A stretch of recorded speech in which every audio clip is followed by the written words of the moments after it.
evening, everyone, and welcome to Channel 5 News at 6. I'm Shay Richards here with Kaylee Ginther. Tonight in Mount Horeb, a dangerous jailbreak and an escaped criminal. A car accident grips local family. The strange virus EFY strikes Mount Horeb. And a report and interview on transgender rights.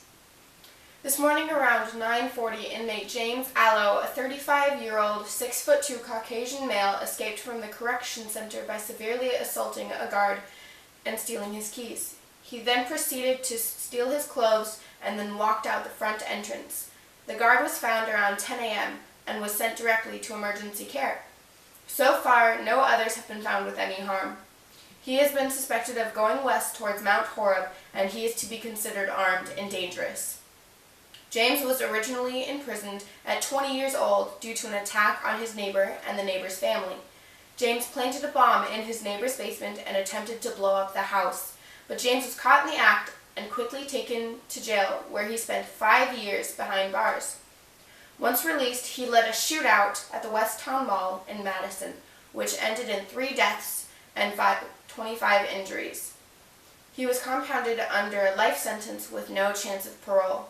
This morning was exactly his 10th year of imprisonment. Anyone with any information should contact the number below. More about this later. Now to Zach with a new disease outbreak.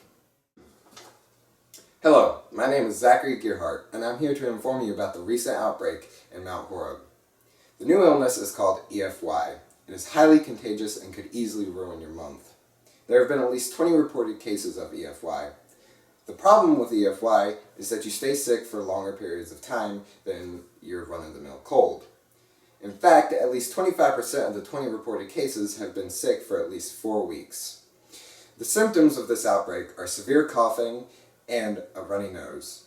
This makes the outbreak particularly hard to spot and stop because these are normal symptoms for many other illnesses. To avoid putting yourself and others in danger, follow these simple steps to not catch this illness. The first step is obvious. Avoid anyone who might be sick or isn't feeling well. The next step is to wash your hands as often as possible. You should also remember to use soap to be more effective. And finally, if you get sick, call in work or stay home, because it isn't worth getting others sick. Good. Thank you, Zach, for warning us about the virus. The Mount Horeb community narrowly missed a fatal tragedy this morning.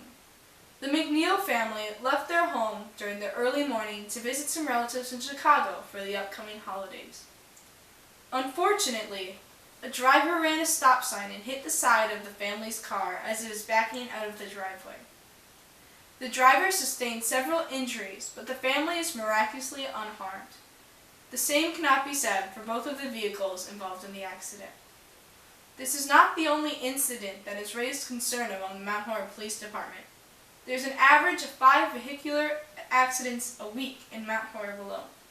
Officers ask that everyone, new and experienced drivers alike, take caution during the winter months, especially to be aware of possible collisions, such as cars backing out of driveways, sharp corners, bicyclists, children playing, etc. With these precautions, hopefully we can prevent any accidents from occurring this winter and in the future. Now to Toby with the latest weather report. This week is the first snowstorm of the season. Snow has come late this year, but it warranted a winter storm warning nonetheless, with its sleet, snow, and strong winds.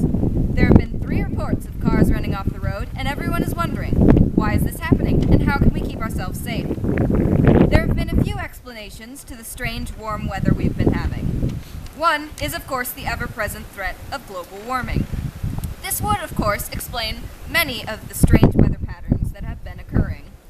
However, many people point out that this is also a year of El Niño, a warm weather pattern that occurs every few years.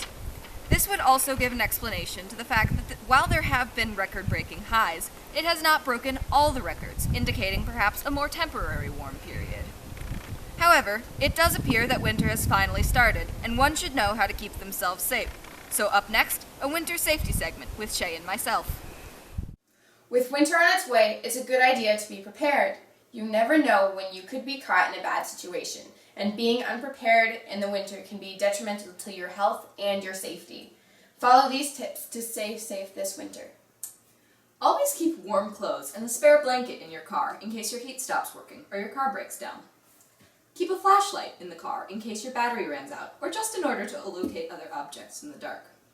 Store some food and water in case you get stuck for a while, and keep a pair of jumper cables in your car all year round in case your battery dies, but especially in winter. You can make sure your car has plenty of antifreeze, and also keep a scraper and brush in your car in case of sudden snowfalls so you'll be able to see your way home. Make sure your tires have plenty of traction, which can be accomplished by buying special snow tires or applying snow chains to your wheels. Avoid rear-wheel drive vehicles, which can slide or get stuck easily.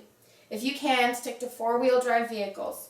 And if you don't have a car with four-wheel drive, you can carpool with someone who does. Plan ahead for any emergencies or bad roads. If the weather doesn't look good, try to avoid going places. If the weather suddenly turns bad, your best bet is to pull over and try to make it to the nearest building. Winter can be a dangerous time of year, but by following these tips, you and your family can stay safe and enjoy this beautiful season. This evening, we are at the Blue Mountain State Park where a candlelit walk is being held. Tonight, there are 2 loops for the public to walk through. We are on the 1-mile loop, and there's also a 2-mile loop. All you need is a park sticker that can be purchased upon arrival. At 7 and 8, you can have a guided tour from a park naturalist. Then, after you enjoy the lovely candlelit walk, you can relax by a bonfire with a free cup of hot cocoa and roast some marshmallows. The event is sponsored by Friends of the Blue Mountain State Park, and it is a wonderful time to get out into nature and enjoy the snow. Thank you, Shay, for that interesting report. An exciting announcement from Stuart Lake. They are considering adding informative trivia stops along the hiking trails regarding the founding of Mount Horeb and other nearby cities, as well as facts about the local fauna and flora. The official Stewart County Committee will be hosting several barbecues this upcoming summer in hopes of raising enough money to support the project and make their dreams a reality. Ms. Carla Lockman, president of the committee, says that they hope it will draw on more visitors to the park and also serve as an educational experience for older and younger hikers alike. Depending on how well the fundraisers go, the committee also hopes to increase the number of trash cans located on the trail to help prevent pollution in the forest and in the lake. Next up, Shay with an interesting discovery. Scientist James Stevens and his team of researchers have found a new plant near Mount Horeb, Wisconsin. Stevens discovered it while he and his team were observing the effect of the cold on different plants in Wisconsin. The plant was found on the Thompson Memorial Prairie in Blue Mountains, which is owned by the Nature Conservancy. It was already known to be a habitat to many rare prairie plants and animals. The plant has not been given a species, but it has been put into the composite family, which is distinguished by the center of the flower and the large span of many petals. This new flower closely resembles a sunflower, but it is also known to be able to survive extremely low temperatures. Scientists now believe that it has adapted due to prolonged exposure to harsh Wisconsin winters.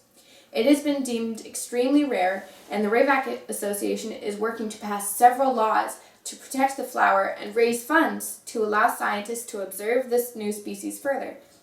This provides scientists hope that they can continue to discover new species both in Mount Horeb and neighboring areas, with the intention of learning how these plants have adapted to survive. The plant, for now, is being studied by Stevens and his team by taking small samples and trying to grow them in hopes of growing the plant's population.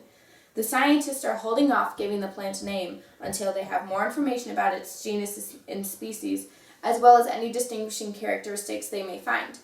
This plant will hopefully just be the start of many new discoveries in the new year of 2016. Next up, Kaylee with some helpful tips about taking down your Christmas tree. Now here's a problem I'm sure many of our viewers face around the end of the holiday season. What's the proper way to dispose of a Christmas tree? First, you'll want to remove any lights, ornaments, tree skirts, or tree stands from the tree. Make sure to have a bucket or a sink to dump the excess water into. Then you'll want to use a sheet or a blanket to wrap around your tree. This will help prevent needles and sap getting onto your floor. Finally, you can carry the tree to the curb and make sure to avoid blocking traffic or pedestrians. Make sure your local disposal service knows that you're planning on throwing out your tree. Hopefully this helps sort out some of the holiday chaos. We'll see you again after these commercials.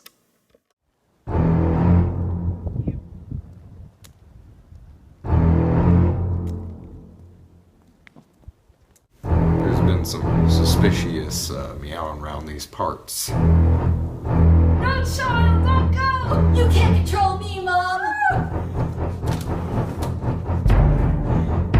Don't go!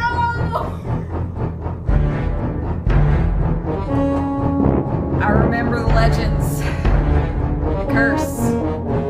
The curse. Kitty meow meow. Oh no, what a horrible unforeseen circumstance in which I'm being dragged into the forest by some unseen entity.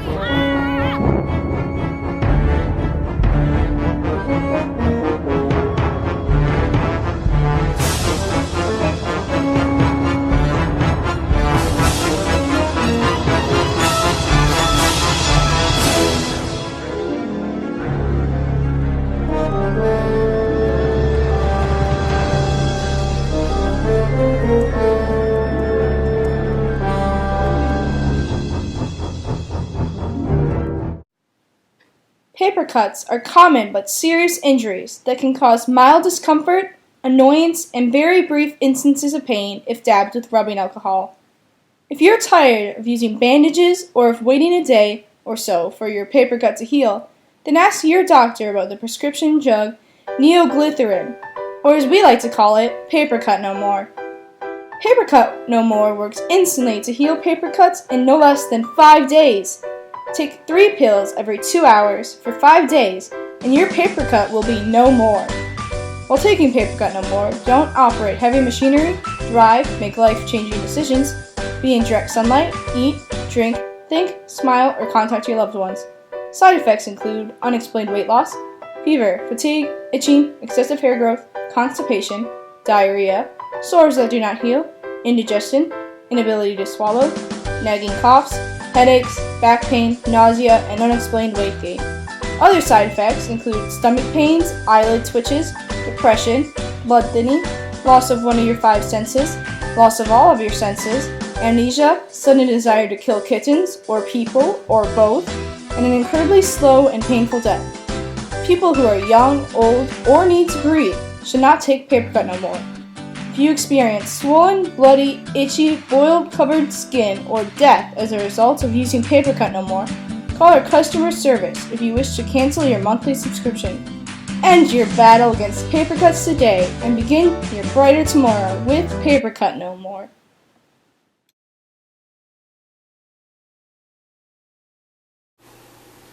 I spent a good part of my day watching SpongeBob SquarePants out of water, and let me tell you, it was a cinematic masterpiece. Allow me to go into more detail, starting with the very basics, the animation. The movie is a collection of different types of animation, with each its own time to shine, whether or not they were doing the normal SpongeBob drawing style of animation, or if they were using 3D animation. This movie really shows off its ability to be creative. The humor within the movie, keeping in mind it was made for children, is funny and light-hearted. So, I would definitely recommend this movie to anyone of any age, despite it being made for children, because while being silly, they were able to make it appealing to anyone who wanted to watch by basing it around values and ideas anyone could relate to. Also, the story itself is great, and shows SpongeBob's adventure to save Bikini Bottom. On the other hand, though, I think my main issue with this movie is that at points, while showing off what they could do with the 3D animation, they forgot to also raise the bar with their normal 2D animation, allowing it to fall behind, reminding me of what the show looked like a couple years ago instead of showing me what it should look like in 2015. Besides that issue, the movie really is great, and out of 10 stars, I would definitely give it a 9. Thank you, Zach, for that movie review.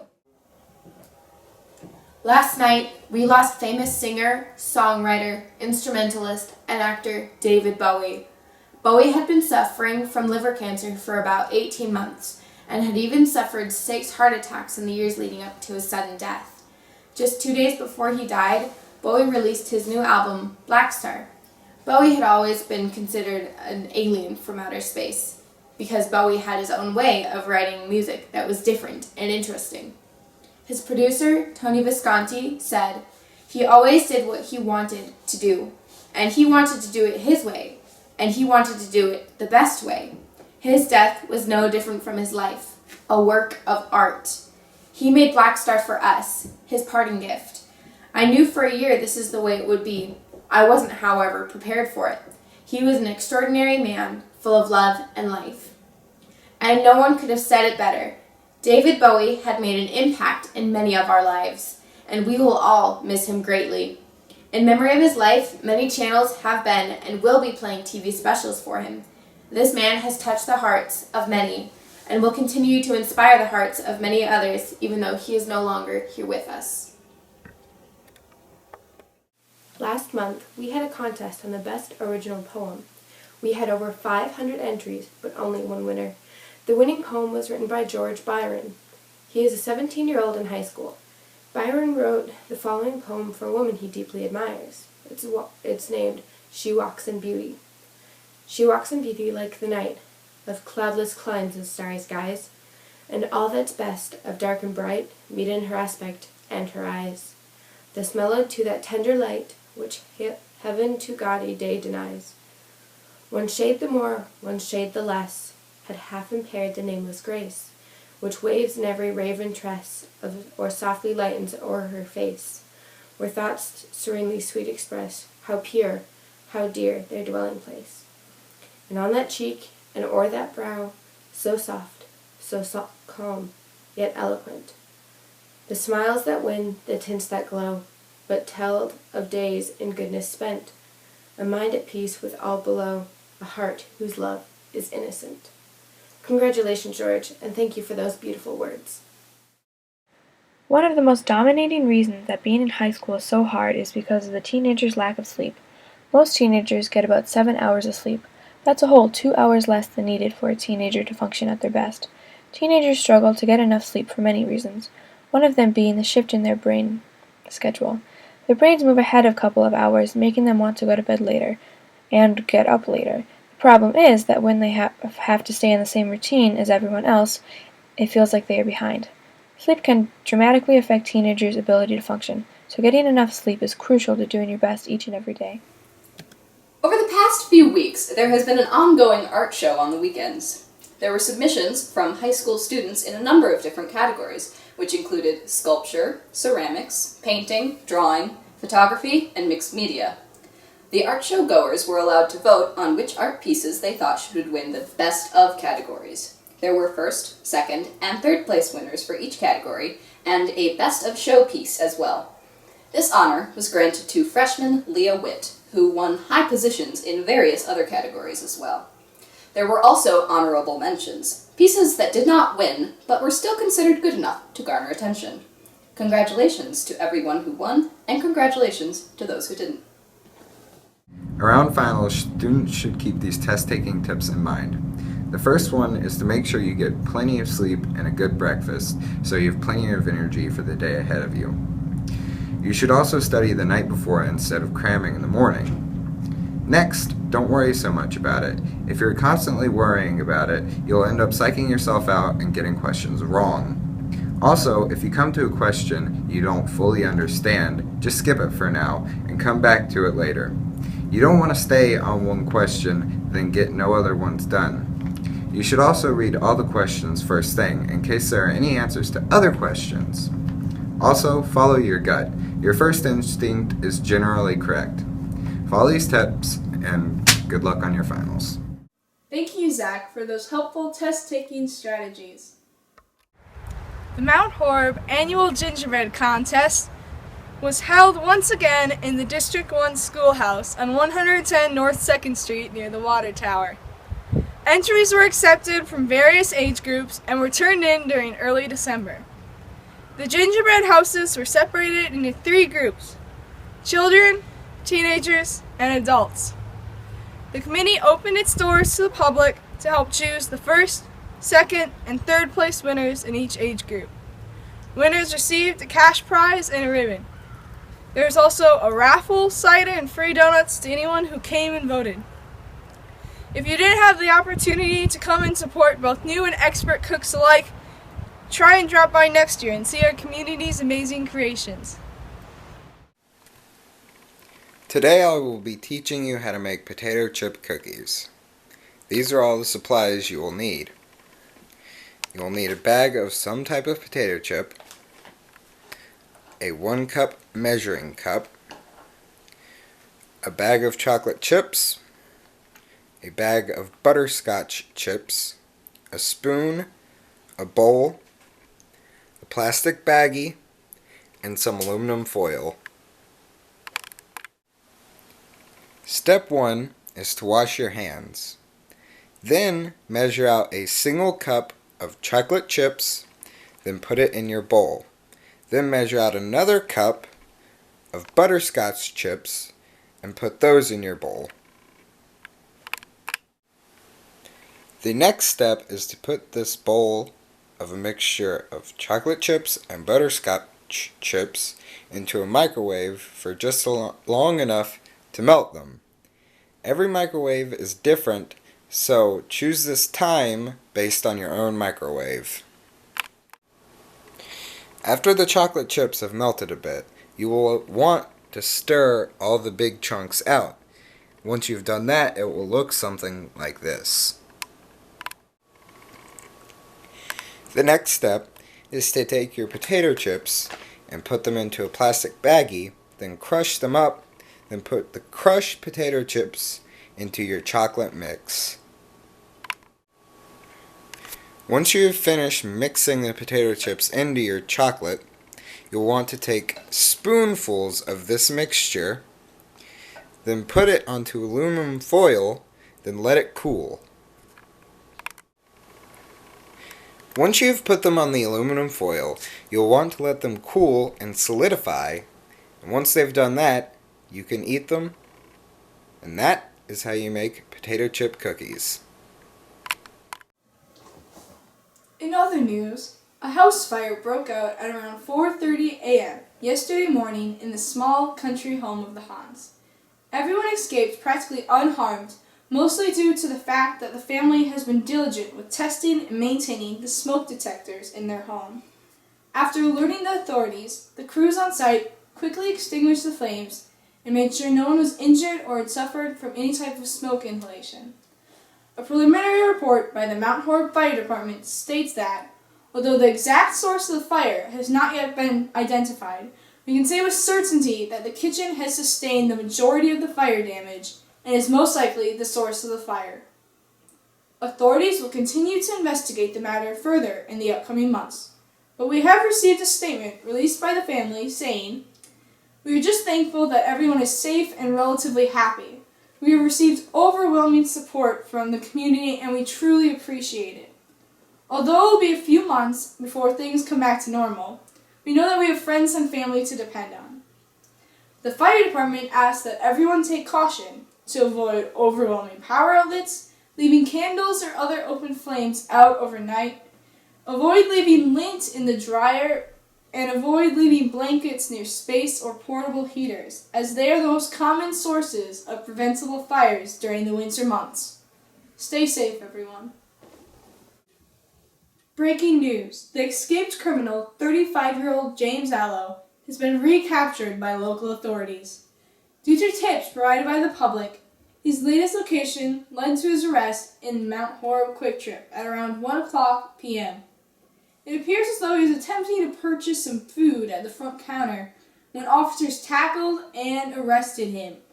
He will be going back to jail, and this escape will be added onto his list of offenses. No one was injured or killed as a result of this incident, and the injured guard is expected to make a full recovery. The officers on the case have assured us that this will not happen again. Recently, the Mount Horeb School Board passed a bill that will allow transgender students to use whichever bathroom and locker room they feel most comfortable in. I wish to applaud the school board for making such an effort to make sure all students feel as safe and comfortable as they can. This is a wonderful thing for the board to do for many reasons, some of which I will illustrate now. One reason is that this sets an example for other schools. Things like this do make a difference, both inside and outside communities. Take the I Am Jazz reading that took place a few weeks ago. It began as a show of solidarity for a young trans student, but grew to a national scale, influencing schools and groups across the country. Going along with this is the fact that it shows support for transgender students both in district and out. It is a truly influential thing that even such a small gesture that has been made that lends itself towards a more inclusive environment for all students. Such a gesture can perhaps even be life-saving, as nearly 41% of people who are transgender or gender nonconforming have attempted suicide, often due to the feeling that they will never be accepted or due to discrimination. For these reasons, and many more, the motion to allow transgender students to use their correct bathrooms was an excellent move on the part of the school board. So, we are here with Jessica Herfel, the author of I Am Jazz, and we have a few questions for you, Jessica. Love to answer them. Why did you decide to write the book? I wrote the book because as a non-LGBT parent of 3 non-LGBT kids, I felt like there weren't enough books out there for parents like me who just want to raise strong allies. A lot of my friends are in the LGBT community, and I wanted my kids to be able to accept and embrace the differences in our diverse culture without having to feel like someone was an other or different than they were. So I really wrote the book selfishly for my own kids, hoping that it might also help some other trans kids as well. That's a really good reason. Thanks. What do you think was the best part about writing it? I think the best part about writing the book was today. This experience in Mount Horeb, Wisconsin has really exceeded my wildest expectations for what the book could do for a community. We initially were just hoping the book would reach the trans kids that we knew at the time when we started it 3 years ago, and it's now gone on to be translated into 5 languages, and it's kind of going around the world, and it's reaching small-ish towns like this, and to see hundreds of people come out to support it, it really makes me feel like we're on the right path. Yeah. Did you learn anything while writing it, if anything? Yeah, I learned, first of all, how much parents can screw things up and make things really complicated. I learned that there's a lot of misinformation about trans kids. There's a lot of distrust when it comes to trans kids. I think some adults really make it a lot more complicated than it has to be. They sexualize kids in a way that is completely inappropriate. So I think I learned in the process of writing the book and speaking about it with my editor that we have a long way to go in terms of just getting people to understand the basics of what a transgender kid looks like and who they are. It's really good. Thank you so much. Thanks, Toby. Now to Ellie Schultz with sports. This past Friday, our Mount Horeb boys varsity basketball team won against Marshall, with senior Tarek Nesheim shooting the winning, buzzer-beating shot, scoring 65-64. Senior Max Myler having a good game, scoring 21 points. Forward Trey Reckner also had a successful game, scoring 18 points. This is a very exciting game, with lots of energy from the crowd. The crowd showed their support for the team by wearing all white. Playing a home game has its advantages, like seeing familiar faces, wearing your school color, and having a friendly banter between sides. But thanks to new WIAA rules, they are now banning high school students from chanting certain words and phrases at basketball games. They deem these chants as intended to disrespect opponents and opponents' supporters. Boys basketball has its next game January 16th. Girls varsity basketball won the game last week against Dodgeville at 56-49. This was their best game of the season so far, with seniors Abby Epping and Dakota Warnett scoring over 30 points. The players had good passing and moved the ball around the court before sinking a shot. Coach Bill Sullivan says the team has been making strides this year and preparing for the next. Their next game is scheduled for Thursday, January 14th against Platteville. The basketball game against River Valley that was canceled last Friday has now been rescheduled for February 1st. Cross-country skiing is traveling on skis over snow-covered terrain, whereby skiers rely on their own locomotion rather than ski lifts or other forms of assistance. Mount Horeb cross-country ski team has had many successful runs this year, with Mount Horeb Cross Country placing first before the 5K race with the fastest run at 18 minutes 16 seconds at their Southern Wisconsin cross-country ski races. The Mount Horeb Alpine ski team will have competed in their first giant slalom race at Tyrrell Basin January 11th. Slalom racing is going downhill and maneuvering between poles or gates. We hope that they do well in this race and well on their next race. Girls gymnastics won their invitational. The Vikings, the WIAA Division II state champs, defended the title by scoring best in balance beam in their 7-team grouping and totaled 132 points overall. That earned Mount Horeb the Red Division title at the 30th Annual Mount Horeb Invitational. Sophomore Krista Taylor earned second in the all-around with 34 points. Krista finished second on the floor, third in vault, third in uneven bars, and fourth on beam. Senior Heather Martig tied first in vault. Leah Scarlett, Jr., won first on beam. Coach Martha Faust said, "I'm very proud of our ability to exceed expectations meet after meet. We know that they will do extremely well in the future." This past Saturday, the Vikings varsity wrestling team competed at the Sauk Prairie Invite. The team finished with 7 place winners in all. Matt Bloom was the 182-pound champion. Brad Jones, 3rd place. Dalton Frakes, 4th place. Miles Steinhoff, 5th place. Austin Stram, 6th place. Okoye Faust, 7th place. And Tiger Frame, 8th place. The team finished 10th in team scoring. This was good for the team because now they have a higher chance of placing a wrestler in the state finals. Their coach said that they were very proud of what the team has accomplished this year. The next varsity wrestling match is at home against Reedsburg on January 14th. The Varsity Cheer Squad is a group of energetic girls who love to spend their time cheering on others. During the winter, the Varsity Cheer Squad cheers at the wrestling meets at the boys and girls basketball games. You can recognize them from the smile on their faces and the bows to match the occasion. You can see them at the games standing on the sidelines, cheering on the team and exciting the crowd. While they are not the ones scoring the points, they are always on the sidelines cheering on for those who are. Thank you for joining us at Channel 5 News at 6. See you tomorrow night and have a good evening.